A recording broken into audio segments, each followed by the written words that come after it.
महाराष्ट्र सरकार आणि केंद्र सरकारच्या विद्यमाने पुरंदरच्या धर्तीवर फलटणला नवीन विमानतळाचा प्रस्ताव केंद्र सरकारकडे जात आहे. लवकरच येणाऱ्या 10-12 दिवसा 15 दिवसामध्ये केंद्र सरकारचे प्रतिनिधी राज्य सरकारचे प्रतिनिधी अशी मुख्यमंत्री महोदय यांच्या दालनामध्ये बैठक संपन्न होईल. फलटणला सोलापूरला विमानतळ ज्या पद्धतीने चालू झालं आणि आता सोलापूरला रोज गोवा आणि या ठिकाणी गोवा असेल, मुंबई असेल किंवा दिल्ली असेल तर विमानं चालू झालेली आहेत. त्याच धर्तीवर फलटण तालुक्यामध्ये आपण विमानतळाची मागणी अनेक वर्ष करत होतो. 3000 फुटाचा रनवेसह नवीन राष्ट्रीय दर्जाचं विमानतळ फलटणला आपण सुचवलेलं आहे. तत्वतः त्याला मान्यता मुख्यमंत्र्यांनी दिलेली आहे की आम्ही हे प्रस्ताव स्वीकारतो आहे म्हणून केंद्र सरकारशी बोलणं झालेलं आहे. आणि मला खात्री आहे की 2028 किंवा 29ला विमानतळाचं बांधकाम चालू होईल, कारण जवळ 2000 कोटीपेक्षाही मोठा प्रकल्प आहे आणि तो प्रकल्पाला मान्यता मिळाली तर फलटणचं महत्त्व, अनन्यसाधारण फलटणचं महत्त्व हे वाढणार आहे. नवीन विमानतळाला नवीन जागा आणि हेही विमानतळ आपण या ठिकाणी छोट्या विमानांसाठी आपण हेही चालू करून MIDC-कडून घेतो. एक नव्हे तर दोन्ही विमानतळ आपण फलटणमध्ये या ठिकाणीचा ॲक्टिवेट करायचा ताकदीने प्रयत्न करतो आहे. मी खासदार होतो तेव्हाही प्रयत्न करतो, खासदार नसतानाही तालुक्यासाठी जे आपण प्रयत्न केलेत, सर्व रस्ते, महामार्ग, नीरा देवकरचा पाण्याचा प्रकल्प, जिल्हाधिकारी कार्यालय, साकरवाडीला तहसीलदार कार्यालय आणि जिल्हाधिकाऱ्यांची निविदा कालच मला वाटते त्या ह्याच्या निविदा नाही अधिसूचना प्रसिद्ध झाली. आता या पातळीवर फलटण तालुक्याला जे आवश्यक होतं रेल्वे आता आपले फलटण पुणे चालू झाली. बारामती रेल्वे मला वाटते 28पर्यंत, 27लाच बारामती रेल्वे फलटण बारामती दिल्ली या रेल्वे गाड्या चालू होतील. बुलेट ट्रेन जे स्वप्न आम्ही पाहिलं होतं तर बुलेट ट्रेनच्या प्रकल्पाला सुद्धा केंद्रीय कॅबिनेटनी टेक्निकल मंजुरी त्याला दिलेली आहे.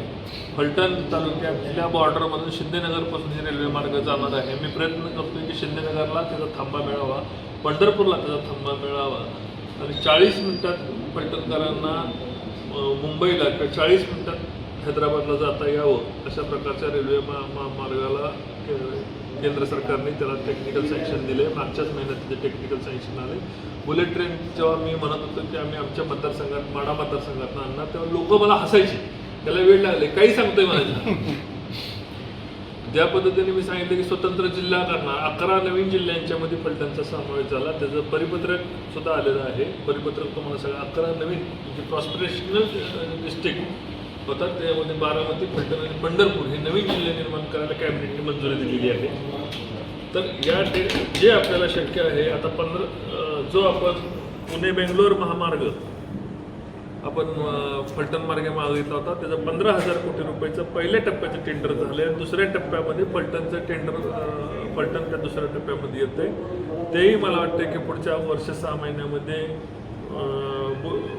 पुणे बेंगलोर महामार्गाचं टेंडर होतं.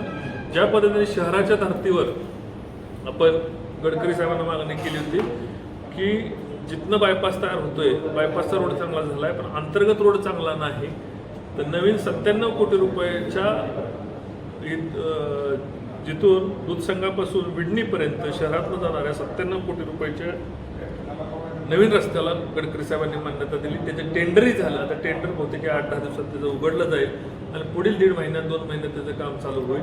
जी मागणी आपण दहिवडी रोडसाठी केली होती तर दहिवडी रोडचं काम सुद्धा वेगाने आता जवळपास 4,000 कोटी रुपयाचा प्रकल्प चालू झालेला आहे. फलटणमध्ये नवीन रेस्ट हाऊस आपण मंजूर करून घेतलेलं आहे. रेस्ट हाऊसचं आता टेंडर ह्या 2-3 दिवसामध्ये रेस्ट हाऊसचं टेंडर होईल. जवळपास 93 कोटी रुपये आपल्याला बजेटमधनं महाराष्ट्र सरकारने दिलेले आहेत. रेस्ट हाऊस असेल, नवीन चांगलं रेस्ट हाऊस करणे असेल, माझा आता बस स्टँड चांगल्या पद्धतीने नवीन निर्माण करायचा आम्ही विचार केला आहे.